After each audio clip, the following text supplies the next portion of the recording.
Pensei muito, porque assim, quando eu perdi o João, eu sentia uma proteção, eu queria esconder a minha história. Eu queria esconder, não queria que ninguém soubesse o motivo, não queria que ninguém soubesse. Eu não queria que ninguém falasse sobre perto de mim, eu não queria tocar no assunto. E ia me doendo mais, ia me doendo mais, ia me doendo mais, e aí eu comecei a falar.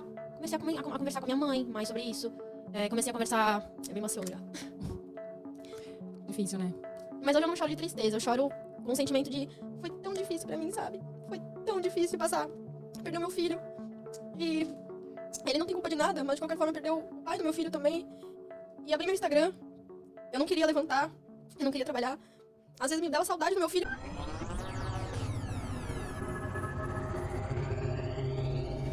Como é que a Maria e o Whindersson se conheceram?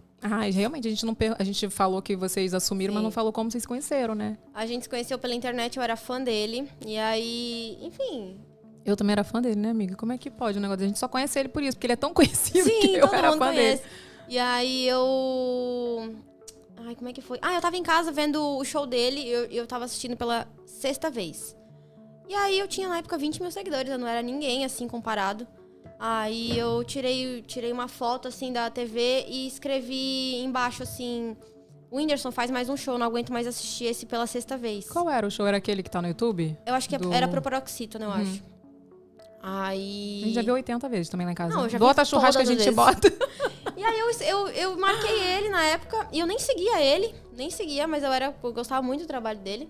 Aí ele me respondeu, ele pensou, essa gatinha aí eu não vou deixar passar, não. Tá louca. Aí foi isso. Aí a gente começou a se falar, e aí foi se falando demais, aí eu já tava em São Paulo.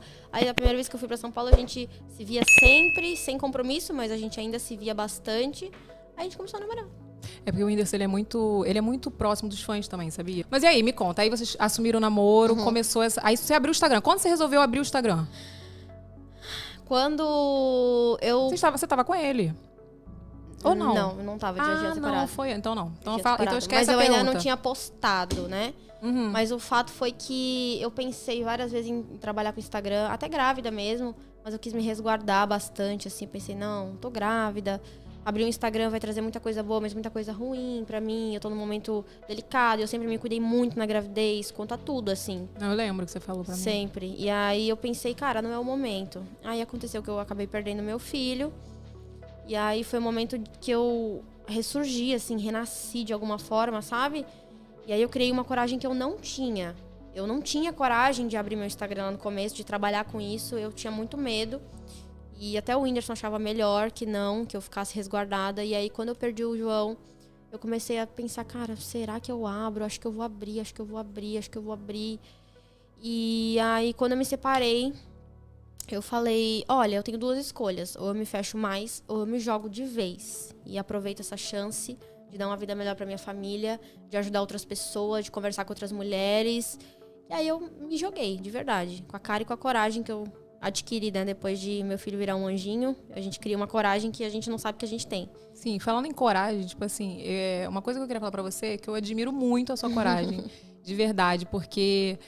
Assim, no meu canal, eu falei vários processos que eu tive de desafios na minha vida, né? Das perdas, falei da questão do silicone quando eu tive problemas, assim, tive do abuso sexual que eu sofri na infância. Então, assim, tive vários processos na minha vida ali na internet que eu fui abrindo aos poucos, né? Tipo assim, é um processo que a gente passa na vida que a gente vai tendo coragem para poder abrir e compartilhar com as pessoas. Sim. Mas eu admirei muito a sua coragem, porque nós mulheres, nós somos muito cobradas, né, pela sociedade. Quando eu abri a questão das minhas perdas, eu recebi muitas mensagens de mulheres falando assim, Evelyn, obrigada por você ter compartilhado, porque o sentimento que você disse que você sentia era o que eu sentia, de vergonha, de me sentir incapaz, né? Porque passa muita coisa na nossa cabeça. Vou dar um exemplo, não mães que perderam seus filhos, mas mães, eu falo que são mamães, né? Ainda não têm seus filhos, mas estão tentando, são as tentantes, né? Elas são muito cobradas pela família. E aí, você vai me dar um neto? E aí, não vai ter filho, não vai engravidar, tá casada, não sei o quê. Então rola essa cobrança, né? Já rola essa cobrança. E às vezes a mulher fica com vergonha, não quer contar. E quando eu abri a minha vida, minhas perdas, tudo que aconteceu, eu senti uma força muito grande. Então, assim, quando eu vi que você resolveu falar, né, tudo que você tinha passado, você deu sua primeira entrevista, eu não lembro onde foi na Marie Claire. Na Marie Claire. E aí eu vi que você falou, falei, cara, que bom que ela teve essa coragem de falar, porque ela vai ajudar muita gente, tanto pelo diagnóstico que você, né, falou, tanto pelo que você passou ali, que não foi fácil, né? Como que foi isso? Eu pensei muito, porque assim, quando eu perdi o João, eu sentia uma proteção, eu queria esconder a minha história. Eu queria esconder, não queria que ninguém soubesse o motivo, não queria que ninguém soubesse. Eu não queria que ninguém falasse sobre perto de mim, eu não queria tocar no assunto. Ia me doendo mais, ia me doendo mais, ia me doendo mais, e aí eu comecei a falar. Comecei a conversar com a minha mãe mais sobre isso. Comecei a conversar... Eu me emociono já. Difícil, né?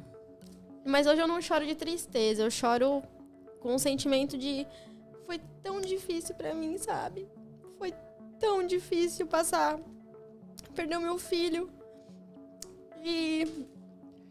Ele não tem culpa de nada, mas de qualquer forma perdeu o pai do meu filho também. E abri meu Instagram. Eu não queria levantar.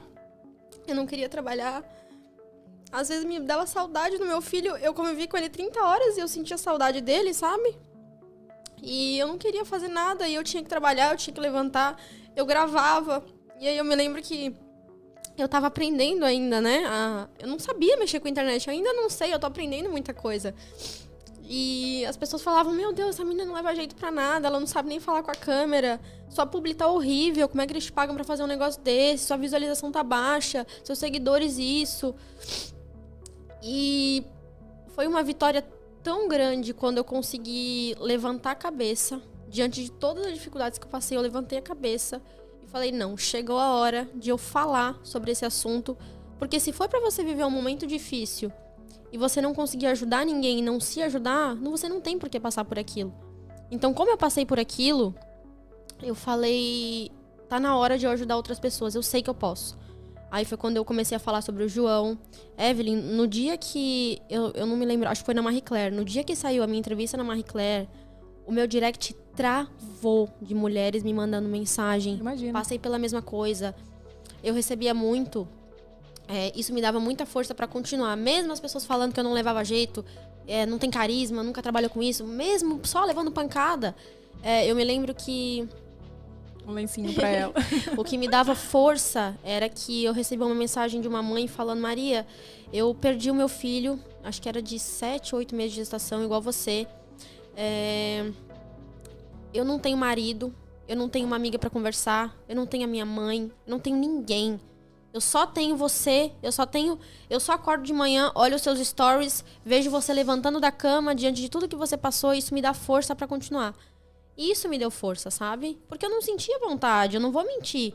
Que hoje, eu sempre fui muito sincera quanto aos meus sentimentos, eu sou muito sincera. Com você, com o meu público... O lencinho. Desculpa. Com você, eu tô sendo sincera. Com o meu público, com os meus amigos, com a minha família, com o relacionamento. Eu sempre fui muito sincera quanto ao que eu sentia. Então, quando eu não tava bem, eu não tava bem. Eu não fingia que eu estava bem, porque eu não tava. Eu realmente não sentia vontade de levantar da cama. Não, isso é ótimo, porque eu sou muito assim. Se eu não estiver bem, eu não apareço. Sim. E as pessoas... Eu não quero passar uma imagem nunca para as pessoas que eu sou uma pessoa perfeita, que eu não passo problema, gente. Tem dia que eu não tô bem, né? E isso é muito bom, isso é muito genuíno. Uma aguinha pra ela aqui, ó. Nossa, porque, né? Mas assim, hoje... Quando eu falo do João, quando eu falo dessa perca, quando eu falo dessa fase difícil que eu passei, que foram esses 2 meses bem difíceis que eu passei, eu falo hoje com um sentimento muito leve no meu coração, sabe? E eu sou muito transparente quanto ao que eu sinto. Então, quando eu não tava bem, eu não tava bem. E eu falava pras pessoas, gente, não acordei bem hoje, acordei triste, chorei. Aí eu falava, vou ficar um pouco sumida, chorava nos stories, sempre fui muito transparente. Então, quando eu comecei a ficar bem, que isso fazem mais ou menos assim uns 2, 3 meses que eu comecei a levantar, a reagir pra vida de novo, as pessoas perceberam no meu olhar, entendeu? Elas falavam, nossa, Maria, você tá tão radiante. Isso vai dando força pra gente, sabe? Não adianta eu fingir ser uma coisa que eu não sou, Evelyn. Não adianta eu tá mal, tá triste, porque eu estava. Quem é que fica feliz passando por uma situação daquela? Ninguém fica. Ele não ficou, eu não fiquei, ninguém fica feliz. Não, eu achei muito, muito corajoso da sua parte quando você, né, como eu falei pra você, quando você expôs o seu problema, né, com o que aconteceu tudo, porque é o que eu falo, você falou de ajudar pessoas e a gente sabe que quando a gente compartilha uma coisa da nossa vida, né, alguma coisa que aconteceu, a gente acaba ajudando muita gente, isso é muito gratificante. Mas também a força que vem pra gente olhar pra aquilo que aconteceu e de uma forma corajosa, sabe? E poder olhar com outros olhos, porque no início a gente tem esse sentimento, eu não sei explicar, eu tive o mesmo sentimento que você, de não querer falar, de não querer se abrir, quando as pessoas iam perguntar, eu até falava assim, ai gente, por favor, não quero falar. Sabe, da família mesmo, não quero conversar sobre isso. O que me curou, assim, hoje eu ainda choro de saudade. Ontem foi um dia que eu chorei de saudade, assim, que às vezes bate a saudade do meu filho, às vezes bate, né, poxa, seria tudo tão diferente. Mas hoje eu sou curada quanto ao que eu vivi com meu filho. Eu me curei dessa dor. Ela ainda dói, mas é como uma cicatriz, que você vê a cicatriz, mas você lembra que dói. Mas ela não te machuca mais, mas você lembra que ela dói. Então, o que me curou foram duas coisas. É difícil a gente acreditar nas vontades de Deus quando elas não são a favor da gente, né? É muito fácil acreditar quando você ganha um carro, quando você é promovido no trabalho, quando você casa. Aí você acredita em Deus. Mas quando acontece algo, quando você perde alguém, é difícil você acreditar. Você fica, poxa, eu acredito tanto em ti, Deus. Por que tu fez isso comigo? Eu passei exatamente isso quando eu perdi meu pai. E aí eu aceitei. Eu falei, Deus, tudo bem, eu aceito. A sua vontade era essa. Meu filho é um anjo. Ele é muito bom pra estar aqui. Esse mundo tá uma loucura. Então eu entrego ele pra você. Faça ele muito feliz aonde ele estiver, proteja ele. E quando eu comecei a conversar quando eu comecei a falar com mais mães sobre o que eu tinha passado, quando eu comecei a falar em entrevista, porque de alguma forma eu sentia que eu falando e ajudando outras pessoas, quando a gente fala sobre uma situação, a gente começa a conhecer mais essa situação. E quando você entende, a dor vai diminuindo, né? Quando é um susto, dói mais. Sim. E aí eu fui falando com outras mães, fui dando entrevista falando sobre o João, comecei a falar com os meus amigos, com os meus parentes, comecei a contar como foi o dia do parto, tudo. E aí quando eu fui começando a falar aos pouquinhos, essa dor foi diminuindo. E hoje eu posso dizer que é uma saudade que vai ficar eternamente na minha vida, mas hoje eu consigo falar sem entrar em desespero, coisa que eu não conseguia antes. Hoje eu consigo. Então, muita gente não sabe, né? Quando você foi lá em casa com dois dias. 2 dias que ela tinha perdido o João. E assim, eu me senti numa responsabilidade muito grande, né? Porque eu só quis te abraçar e falar, Maria, eu passei por isso e eu não sabia o que te falar. E acontece isso, né? As pessoas não sabem o que falar pra você. Mas eu falo pra você que você foi muito corajosa. E foi muito legal saber, assim, da tua história, né? Véi, na moral, não dependo mais disso aqui não. Olha pra vocês verem o resultado do meu mês e ainda ele nem fechou. Vou colocar aqui pra vocês verem agora o resultado do meu ano inteiro, ó. Mais de 63 mil reais. 5 anos de quem trabalha como CLT. Vou colocar aqui agora pra vocês verem o mês de setembro, que foi o meu melhor mês. 18 mil reais. Eu nem precisei fazer uma faculdade pra isso. E um detalhe, eu nem preciso aparecer pra me fazer tudo isso com o canal. O que eu quero é que você aprenda a fazer o que eu faço também. E eu quero te ensinar todo o passo a passo do que eu fiz pra chegar nessa quantidade de inscritos, 160 mil. E tudo o que você precisa saber pra conseguir ter um canal assim também. Todas as estratégias que eu usei, todos os erros que eu cometi, tudo que você precisa saber. Você não vai precisar de muita coisa pra começar. Então, clique aqui agora no link da descrição, antes que seja tarde demais.